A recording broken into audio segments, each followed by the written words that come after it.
السلام عليكم ورحمة الله وبركاته. إن الحمد لله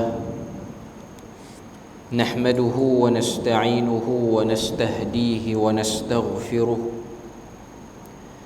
ونعوذ بالله من شرور أنفسنا ومن سيئات أعمالنا. من يهده الله فلا مضل له ومن يضلله فلا هادي له.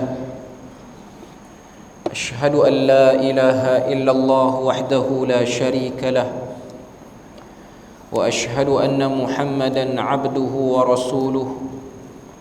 يا أيها الذين آمنوا اتقوا الله وقولوا قولا سديدا يصلح لكم أعمالكم ويغفر لكم ذنوبكم ومن يطع الله ورسوله فقد فاز فوزا عظيما. الحمد لله الذي بنعمته تتم الصالحات. ربنا آتنا من لدنك رحمة وهيئ لنا من أمرنا رشدا. اللهم آت نفسي تقواها وزكها وأنت خير من زكاها أنت وليها ومولاها. أما بعد.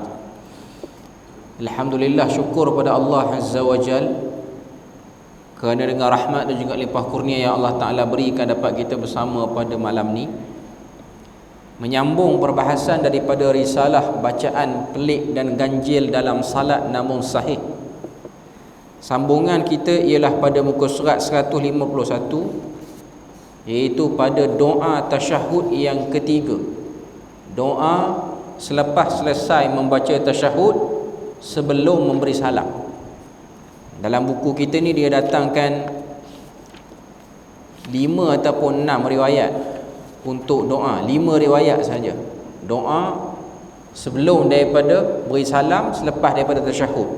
Nanti kita akan tambah beberapa riwayat, iaitu riwayat-riwayat daripada Hisnul Muslim. Sebab dalam kitab Hisnul Muslim, perisai Muslim tu, dia ada 11 riwayat yang dibawa. Tapi kita tengok dulu malam ni riwayat yang ketiga, iaitu doa yang berbunyi Allahumma inni a'udzubika minal jubn. Matan hadis dia muka surat 151, Amr bin Maimun al-Audi qala kana Sa'dun yu'allimu banihi ha'ula'il kalimat kama yu'allimu al-mu'allimu al-ghilman al-kitabah. ويقول إن رسول الله صلى الله عليه وسلم كان يتعوذ منهن دبر الصلاة. Maksud dia, Amr bin Maimun al-Audi berkata, Sa'ad mengajar anak lelakinya beberapa doa sebagaimana guru mengajarkan muridnya menulis. Sa'ad sini ialah Sa'ad bin Abi Waqqas, sahabat Nabi yang 10 orang dijamin syurga. Kata Amr bin Maimun, dia telah melihat Sa'ad bin Abi Waqqas mengajar anaknya, anak lelakinya, beberapa doa seperti mana seorang guru mengajar muridnya menulis. Maknanya pengajaran yang serius, bukan ajar sekadar sebut habis, tapi dengar dia sebut tu betul ataupun tidak, dia hafal ataupun tidak. Beliau berkata, sesungguhnya Rasulullah sallallahu alaihi wasallam sentiasa berdoa memohon perlindungan pada hujung salat. Ini daripada kata-kata Sa'ad bin Abi Waqqas. Apa doanya? Iaitu doa yang berbunyi Allahumma inni a'udzubika minal jubn wa a'udzubika an arudda ila arzalil umur wa a'udzubika minal fitnatil dunya wa a'udzubika min azabil qabr.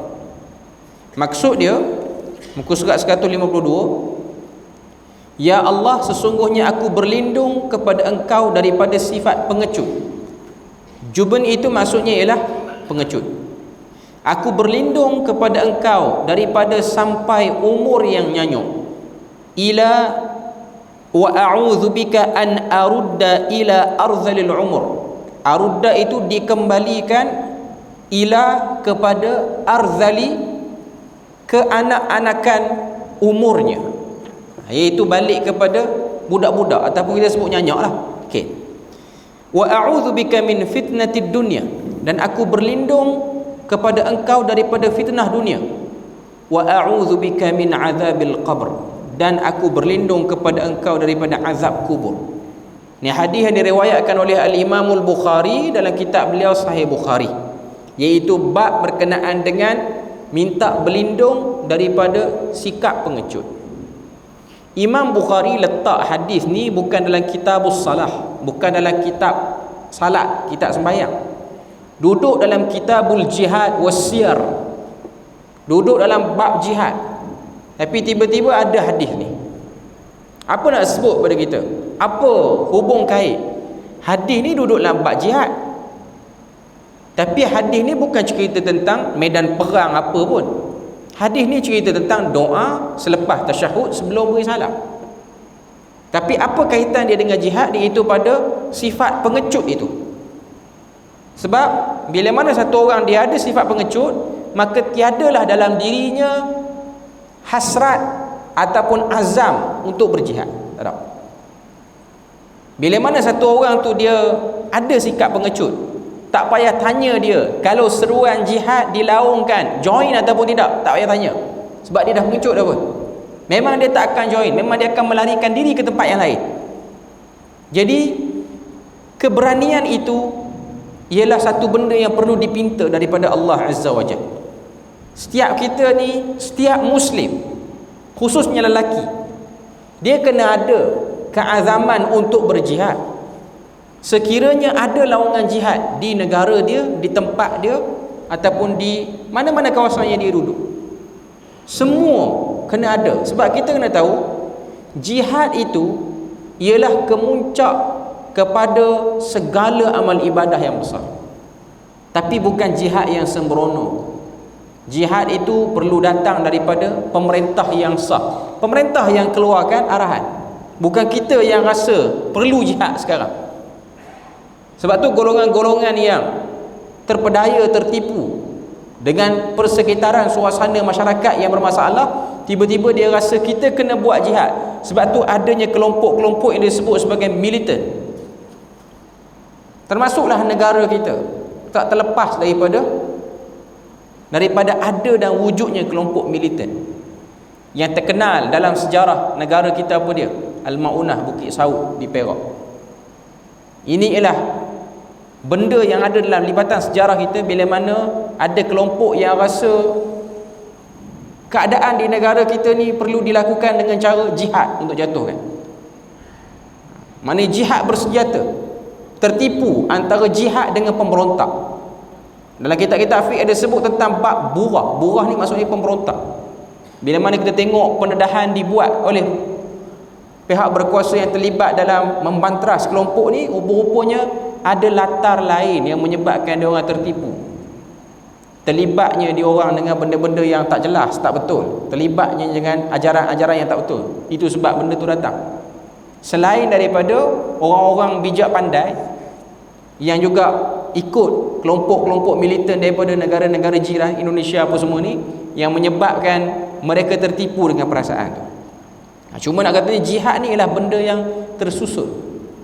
Allah Ta'ala sebut dalam Al-Quran, wa a'iddu mastata'tum minal quwwati warribatil khayli turhibuna bihi aduwallahi wa aduwakum. Sediakanlah persenjataan yang lengkap untuk peperangan. Ini ialah ayat nak sebut pada kita, setiap orang Muslim ni dia ada persiapan kalau ada musuh nak ganggu gugat kita. Tapi bukan kita cari pasal dengan orang. Sebab tu ada setengah-setengah negara, dia wajibkan rakyat negara dia ni join military setahun, join ketenteraan setahun. Kalau waktu tu negara diserang, yang join tu akan terus dikerah sebagai askar terus. Benda tu sebenarnya ada asas dalam agama kita, ada asas, perlu ada. Sebab tu kita tengok Nabi, bila mana Nabi sebut kelebihan-kelebihan tertentu, buat ibadah ni, ada setengah-setengah ibadah tu Nabi kait pahala dia seperti orang yang berada di perbatasan, prajurit yang berada di perbatasan negara. Orang-orang yang buat, saya tak ingat apa hadis kelebihan buat apa, tapi Nabi ada sebut orang yang buat amalan ni pahala dia sama macam orang yang berjaga di tengah sempadan negara. Sebab nak menjaga keselamatan umum, menggadaikan, menginfakkan jiwa dia, diri dia untuk keselamatan orang lain. Cuma nak katanya Imam Bukhari dia sebut dia bermula daripada sikap berani. Kalau ada pengecut dia tak akan dapat. Tapi dalam doa ni al-jubun sini bukan hanyalah pengecut untuk pergi berperang. Pengecut sini termasuklah sekecil-kecil elemen pengecut ni ialah rela dijatuhkan maruah di hadapan orang ramai. Ni pengecut juga. Orang hina kita depan-depan, orang kata dekat kita macam-macam, kita tak pertahan. Pertahan ni bukan mesti bertumbuk, tapi cakap, beritahu, lawan dengan cara yang terhormat. Sebab kita kena tahu agama Islam tidak berkompromi bila mana satu orang Muslim dan mukmin itu dimalukan. Antara bentuk akhlak yang kita kurang tahu, kita selalu duk ingat akhlak ni kita kena buat baik dengan orang, jangan cari pasal dengan orang. Antara bentuk akhlak yang kadang-kadang orang nampak dia bukan akhlak yang mustahak ialah mengambil pendirian yang betul waktu kita dihina. Kita pertahan hak kita. Itu pun akhlak. Sebab selama mana kita berlembut pada tempat yang salah, dia akan menyebabkan orang-orang yang kurang ajar ni merasakan benda yang dia buat tu betul dan merasakan boleh dipijak golongan-golongan tertentu. Sebab tu kita kena tengok, kalau tuan-tuan baca berita dunia sekarang, ada satu gagasan negara-negara Eropah yang cuba untuk mengganggu-gugat gagasan negara-negara Afrika, nak mengganggu-gugat negara Eropah. Antaranya dia nak ganggu France. Tuan-tuan tengok, negara-negara Eropah ni, negara-negara Afrika ni, kebanyakan mereka ialah negara yang dijajah oleh France. Eropah ni apa namanya? Saya selalu sebut Eropah. Afrika ni bukan negara yang kulit hitam yang kita tengok dalam cerita-cerita. Itu Afrika lah salah satunya. Antara negara-negara Afrika yang kita tak perasan, Mesir Afrika, Algeria Afrika, Libya Afrika. Ni semua negara-negara ni orang sini tak kulit hitam sangat. Orang sini cakap Arab. Sekarang ni dia ada satu gagasan, dia nak takutkan penjajah dia orang, iaitu France. Sehingga Macron presiden dia tu rasa terganggu dengan benda tu bila mana dia tengok lambakan imigran daripada Afrika masuk ke France.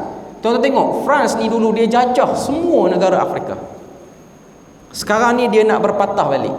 Benda tu nak berpatah balik, sehingga menyebabkan bekas penjajah dia tu rasa tak secure. Ni saya sebut semangat untuk mempertahankan hak bila mana dipijak.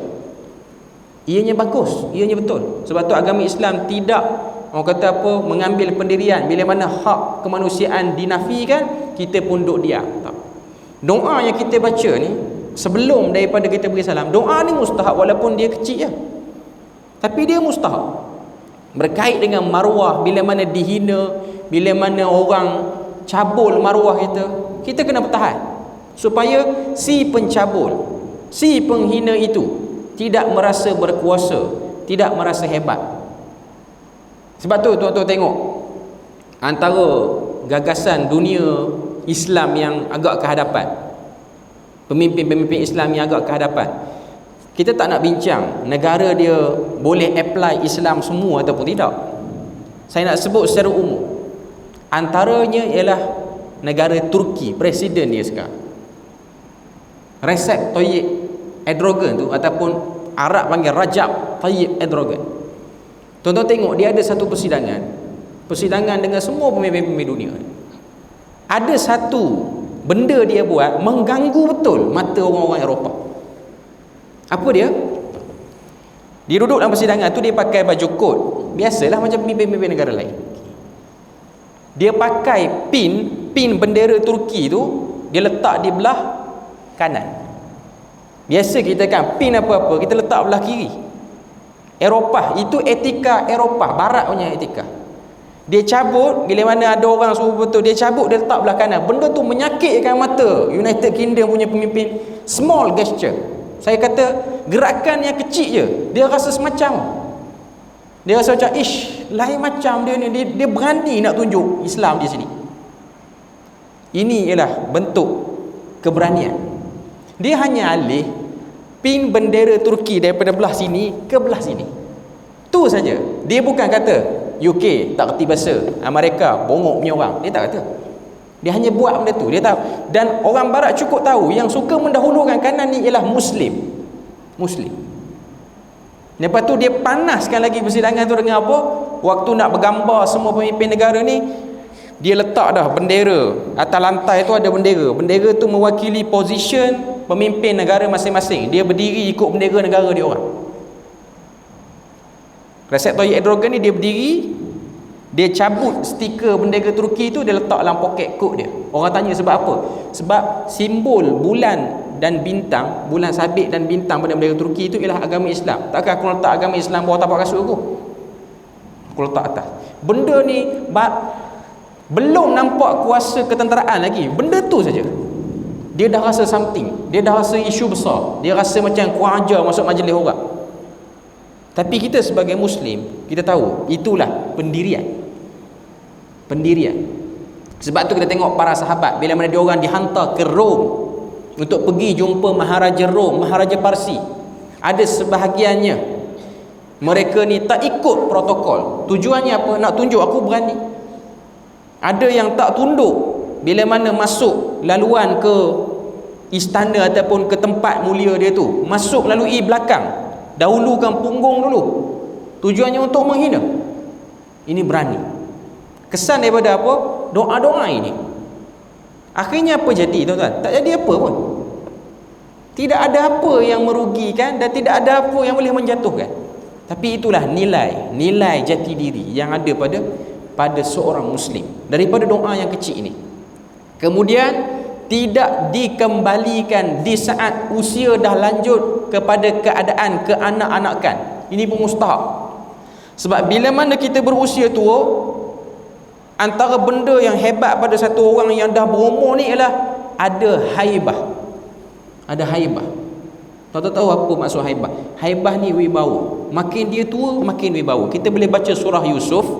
Kita tengok Nabi Yusuf AS, waktu dia muda dia handsome, waktu dia tua dia ada kewibawaan. Orang malu mata dengan dia.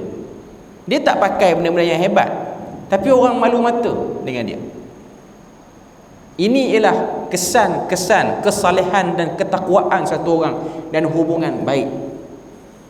Sebab tu saya tunjuk contoh pada tuan-tuan. Contoh ni mungkin orang kita mudah faham. Ni bukan saya nak sentuh isu politik.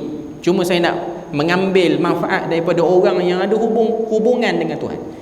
Semua kita kenal Tuan Guru Ni Abdul Aziz Nikmat. Semua kita kenal. Kita tak nak cakap yang pengurusan parti negeri dia, bukan. Memang dia antara orang yang pegang jawatan Menteri Besar Kelantan lama. Orang selalu up bila mana nak tunjuk kezuhudan, orang akan angkat watak ni.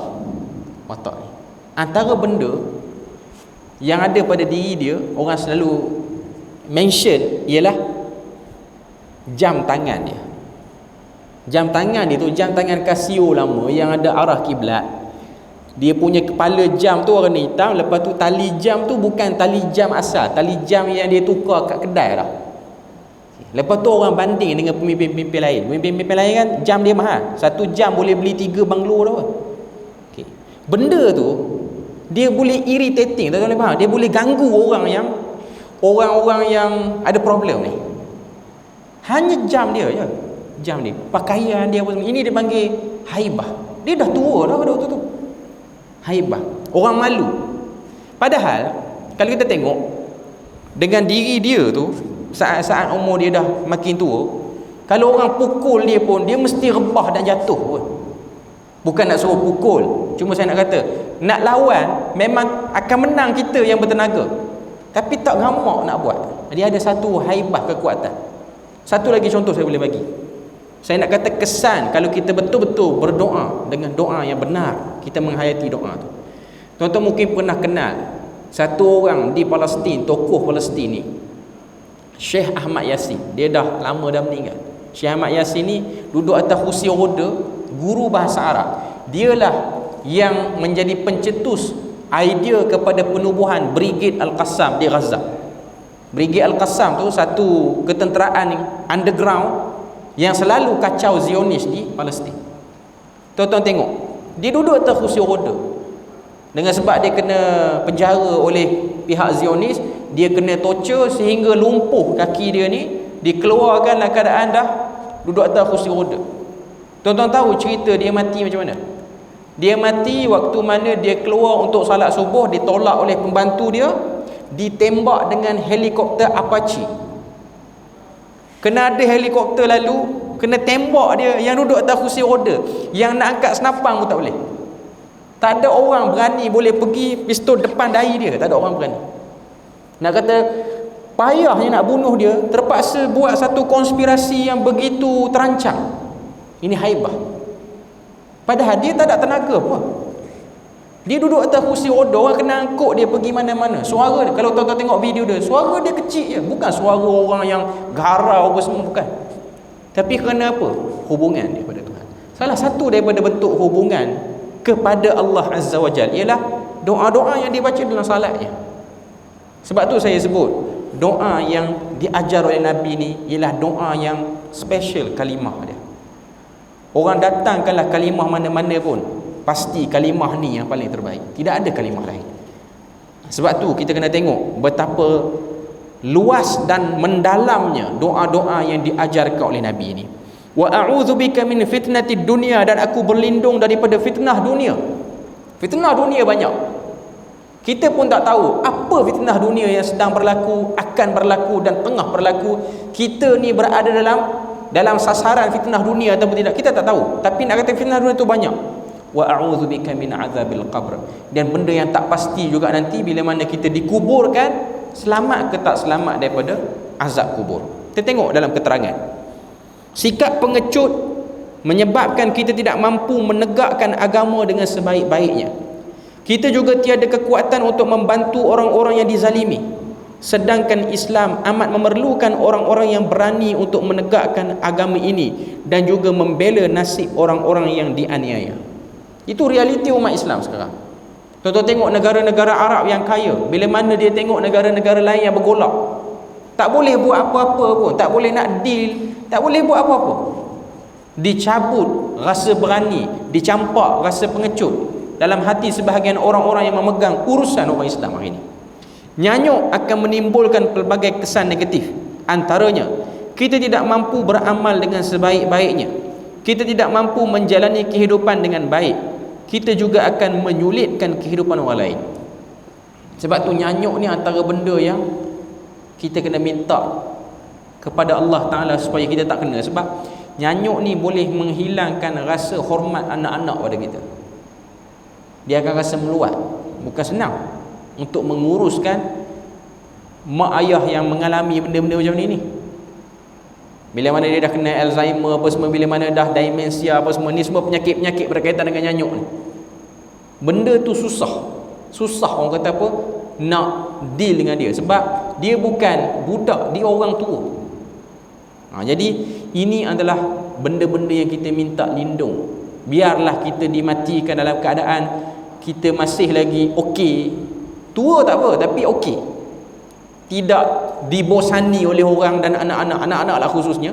Sebab orang-orang yang paling dekat dengan kita ialah anak-anak lah secara umumnya. Okay. Jadi inilah doa-doa yang mustahab. Orang muda pun kena baca. Orang muda pun jangan rasa aku muda lagi, 30 lagi, lagi 10 tahun pun boleh baca. Tak, kena baca juga. Sebab nyanyuk ni, kalau kita tengok di Malaysia, demensia ni sudah mulai meningkat peratusnya dan menyerang orang-orang yang berusia 40-an. Maknanya orang yang usia awal 40-an ni dah ada demensia sikit-sikit. Kalau yang 60 ke atas tu normal. Tapi nak katanya keadaan manusia yang semakin teruk dan semakin jauh pada Tuhan ni menyebabkan banyak penyakit-penyakit yang pelik ni dia datang awal. Okay. Doa tasyahud yang keempat, Allahumma ghafir li ma qaddamtu idza sallama minas salati qala Terjemahan dia, Nabi SAW akan membaca doa ini apabila memberi salam dalam salat. Apa dia doa dia? Allahumma ghafir lima qaddamtu wa ma akhartu wa ma asrartu wa ma a'lantu wa ma asraftu wa ma anta a'lamu bihi minni antal muqaddimu wa antal muakhiru la ilaha illa anta. Maksud dia, ya Allah, ampunilah dosa-dosa yang telah aku lakukan dan yang akan aku lakukan, dosa-dosa yang aku lakukan secara diam-diam dan dosa yang aku zahirkan, dosa-dosa yang aku lakukan secara berlebihan, dan apa-apa dosa yang engkau lebih mengetahui berbanding aku sendiri. Engkau yang mengawal dan melewatkan, tiada Tuhan, engkau yang mengawalkan dan melewatkan, tiada Tuhan yang layak disembah melainkan engkau. Okay. Doa ni antara doa yang banyak perbezaan dengan doa-doa sebelum ni. 3 riwayat yang dah kita tempuh sebelum ni, masih lagi ada perkataan fitnah kehidupan. Tapi yang ni dia lebih fokus kepada keampunan dosa. Kita tengok dalam keterangan. Ini hadis riwayat daripada Abu Daud. Okay. Keterangan di dalam kitab Aunul Ma'bud, syarah kepada Sunan Abu Daud. Ia bererti kita berdoa agar segala bentuk dosa yang kita lakukan diampuni oleh Allah. Sebab memang kita dah sebut banyak kali sebelum ni, bila mana kita lalu bab doa-doa mana pun, bacaan-bacaan yang berbentuk doa, sama ada dalam sujud, dalam rukuk ke apa, dalam doa istiftah pun, benda yang mustahak ialah keampunan daripada dosa. Ia merangkumi, ada 5 poin letak situ: dosa kecil dan dosa besar, dosa yang lalu dan dosa yang akan datang, dosa yang dilakukan sembunyi-sembunyi dan dosa yang dilakukan secara terang-terangan, dosa yang dilakukan dalam keadaan melebihi had atau melampaui batas, dosa-dosa yang dilakukan dalam keadaan tidak sedar. Ini semua ialah keadaan manusia dulu. Sekarang lagi banyaklah waktu ataupun peluang untuk dia terjatuh dalam dosa. Ianya ialah benda yang membimbangkan. Sebab kita kena tahu, kesan dosa ialah satu kesan yang bukan main-main. Kesan dosa ni dia boleh merebak kepada zuriat akan datang. Itu kesan dosa, tak dapat dinafikan benda tu. Betul lah, satu orang dia tidak akan menanggung dosa orang lain, tapi dia tu boleh jadi tempias daripada dosa induk dia, atas dia. Dia tak berdosa, cuma keadaan dia tu terjadi kerana dosa yang atas. Contoh, kenakalan anak-anak, kedegilan yang luar biasa, payah dengar kata, ketegaklah kita sebut. Budak tu tak berdosa dengan nakal dia tak berdosa, tapi dia jadi macam tu kerana Tuhan sedang menyucikan ibu bapanya daripada dosa. Ini benda yang kita kena tahu. Tapi bukanlah nak kata anak yang macam ni petanda ataupun penanda aras kepada mak ayah dia banyak dosa. Kita tak kata macam tu juga, tapi kita kena sedar, interaksi apa-apa dalam hidup ni, sulit apa, payah apa dalam hidup ni, mesti ada kaitan dengan dosa. Tak perlu tala ke orang, tengok diri sendiri saja. Jadi cara mudah untuk supaya kita tak kena kesan dosa ni ialah selalu minta ampun daripada Allah Azza wa Jalla. Sebab Allah Ta'ala ni memang dia bersifat dengan At-Tawwab, menerima taubat daripada hambanya berulang-ulang kali. Sebab perkataan At-Tawwab ni ialah terima selalu. Maknanya daripada pihak yang sama ni, dia selalu buat silap, Tuhan okey, yang penting dia mengaku. Cuma ada masalah manusia ni, dia buat dosa berterusan dan dia tak mengaku. Jauh sekali nak minta ampun kepada Allah Azza wa Jalla. Kita kena sedar, sebab memang Nabi pun sebut, setiap anak Adam itu berdosa. Tak kira lah dosa dia kecil ke, dosa dia besar ke, dosa dia banyak ke, dosa dia sikit ke, tapi semua kita ni memang berbakat dan ada bakat untuk menjadi pendosa. Cuma insaf terhadap ataupun atas dosa yang dilakukan itu ialah condition yang lain, keadaan yang lain. Jadi ini benda yang kita kena sedar. Bila mana doa ni diajarkan oleh Nabi, maknanya dia mustahab. Dalam keadaan Nabi satu orang yang memang dah bersih jauh daripada melakukan dosa, tapi Nabi sedang memberi contoh, menunjukkan contoh-contoh yang awal kepada umatnya untuk sentiasa doa minta ampun kepada Allah Azza wa Jalla. Poin yang kedua, Dosa dengan manusia tidak termasuk. Kita perlu meminta maaf secara langsung dengan orang tersebut.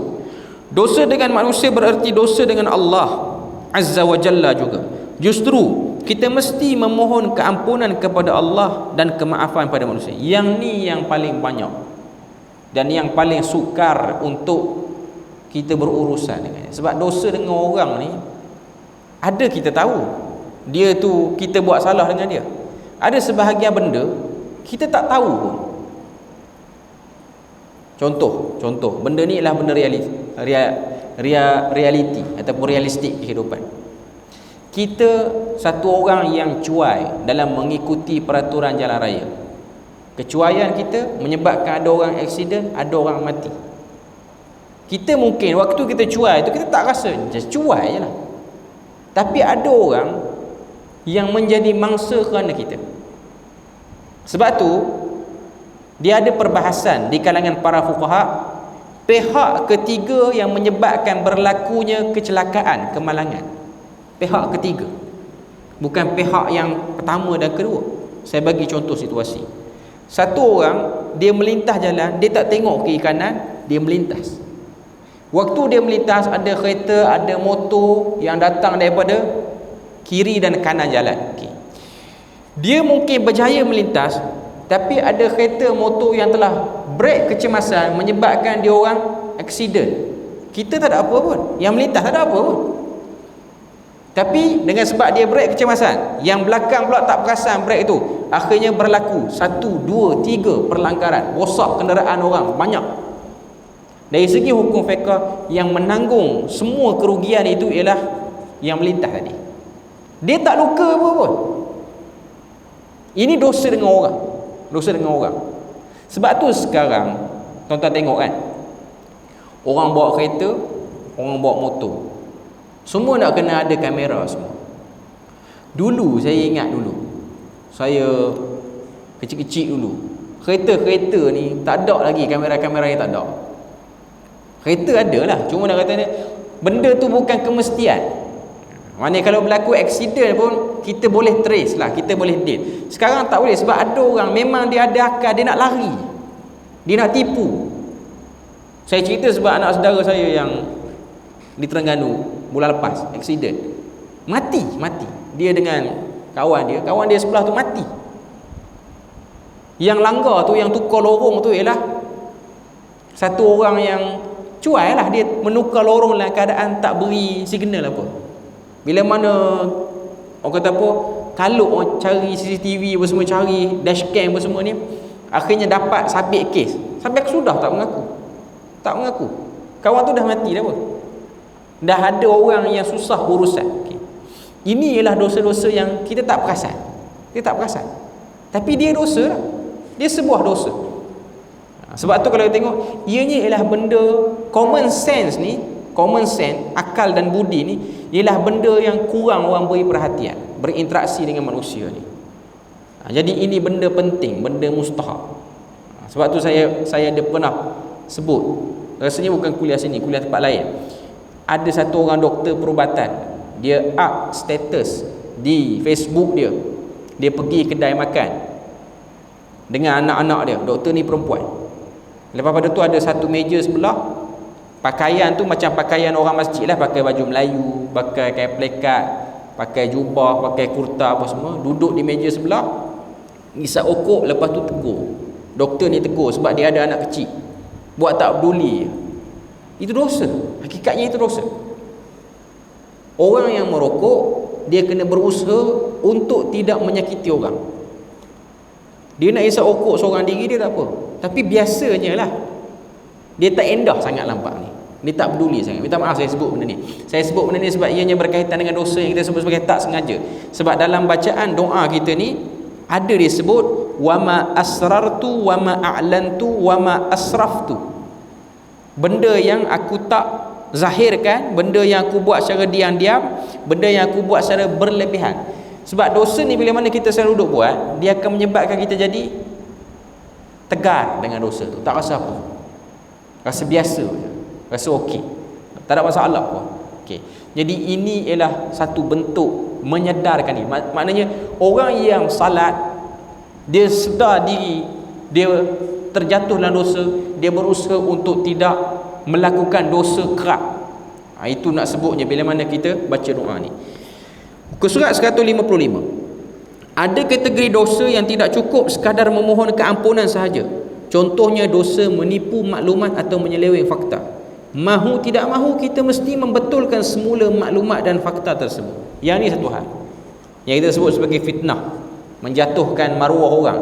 Zaman sekarang ni lagi banyak kes, sebab di media sosial orang guna fake account palsu, nama entah apa-apa, muka entah apa-apa, tapi semua hantaran dia tu boleh menyebabkan berlaku pergaduhan antara dua kelompok.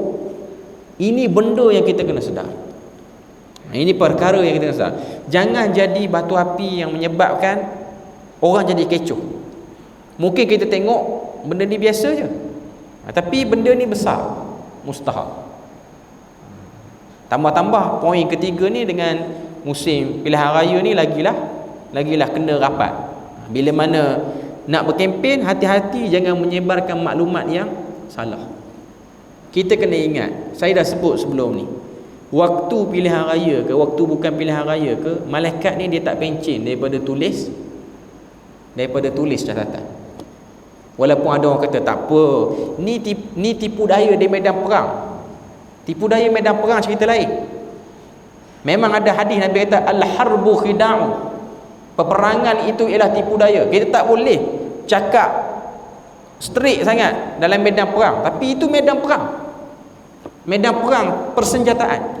Tapi ini londeh orang punya maruah apa semua, itu bukan daripada tipu daya. Ini ialah dalam bab mengaibkan. Ini kena hati-hati. Okey. Yang ni tak ada cara lain melainkan kena betulkan fakta tu balik. Kena buat pengakuan. Sebagaimana kita telah menyebarkannya terbuka, kita kena menarik balik pengakuan ataupun buat pengakuan dalam keadaan terbuka juga. Yang keempat, banyak dosa yang kita lakukan dalam keadaan kita tidak sedar, seperti melibatkan dosa dengan jiran tetangga. Maka kita mengakui dengan penuh keinsafan dan merayu keampunan kepada Allah. Macam sekarang ni yang viral tentang satu video, satu orang ustaz dia kata pelihara kucing ni tak boleh, bahkan haram apa semua, banyaklah video dia tu pun dah tersebar. Okey, pertama kita kena tahu, memang pelihara kucing ni kau tengok pada zaman Nabi, dia bukan macam zaman kita pelihara kucing. Abu Hurairah yang dapat gelaran bapa kucing tu pun, dia bukan jaga kucing, pelihara kucing macam kita. Macam kita sekarang ni peraja kucing. Tak salah pun benda tu, selama mana dia punya tanggungjawab lain tu terlaksana. Sebab sekarang ni orang sayang ke kucing, balik kampung mana-mana cuti, masukkan kucing tu dalam hotel. Kucing pun ada hotel dia. Hotel tu pula ada grooming dia, grooming service, package semua. Tak apa, tak ada masalah pun. Saya bukan anti dan nak kata benda tu salah. Cuma saya nak katanya, dia cuaikan pada hak orang lain. Nak pelihara betul-betul. Sebab kita kena tahu, ada penyakit-penyakit ni, terutamanya kanak-kanak kecil ni, budak-budak kecil ni, dia ada penyakit yang dia alahan dengan bulu kucing ni. Memang betul benda tu ada. Penyakit tu wujud.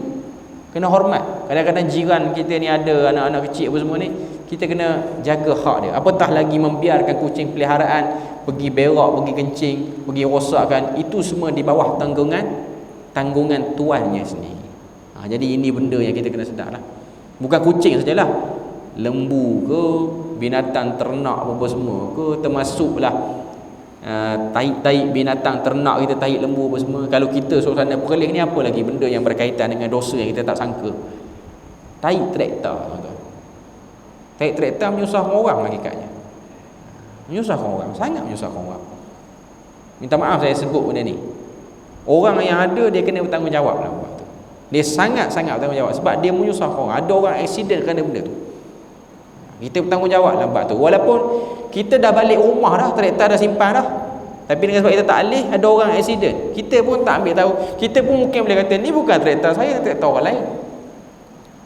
Tak apalah. Tapi poinnya ialah kita kena, memanglah renyah sikit benda tu, tapi itulah dalam bab menjaga hak manusia. Sebab kita hidup berkongsi, bukan kita hidup di dunia ni seorang-seorang. Okey, selesai Doa tasyahud yang kelima. Okay. Doa tasyahud yang kelima muka surat 156. Allahumma a'inni ala dhikrik.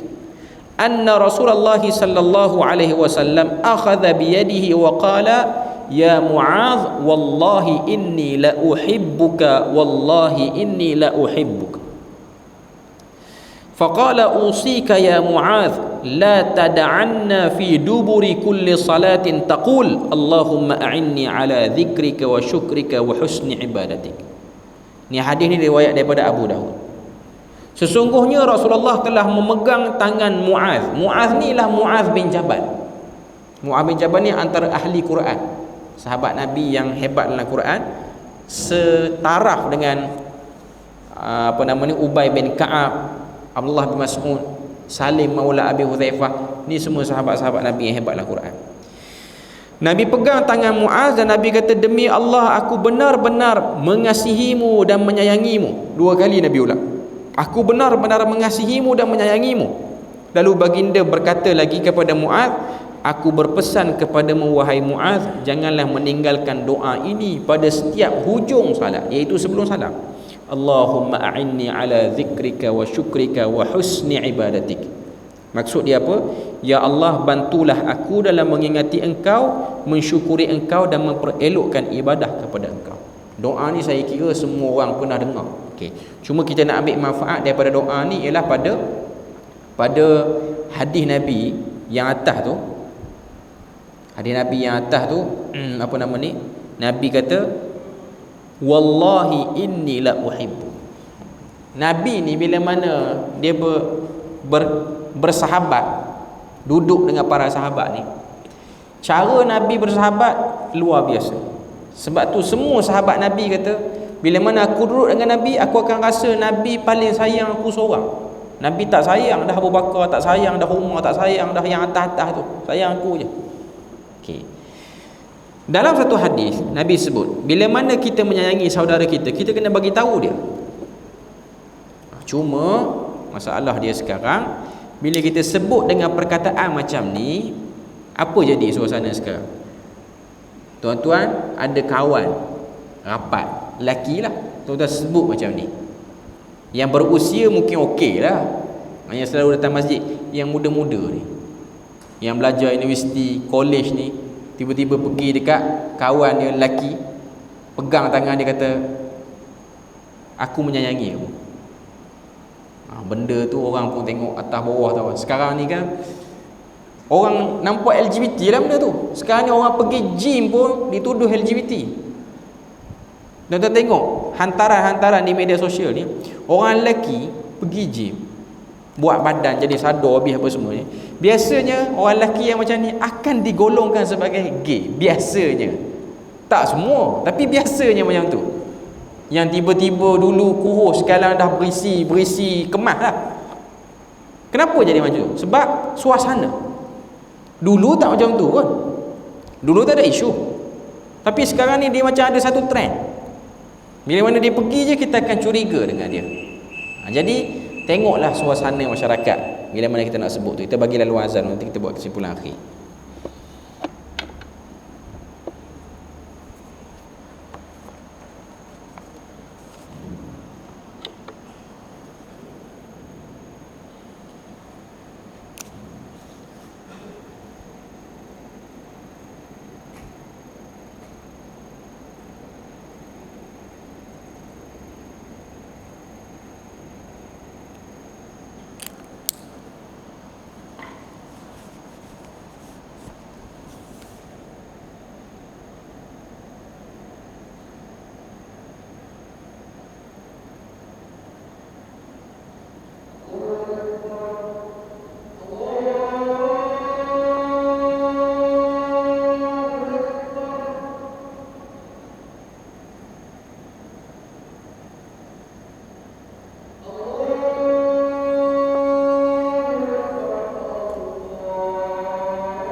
Okey, sambungan sikit lagi kita punya kesimpulan akhir. Bila mana Nabi sebut macam tu kepada Muaz bin Jabal, itu ialah manifestasi pergaulan yang rapat.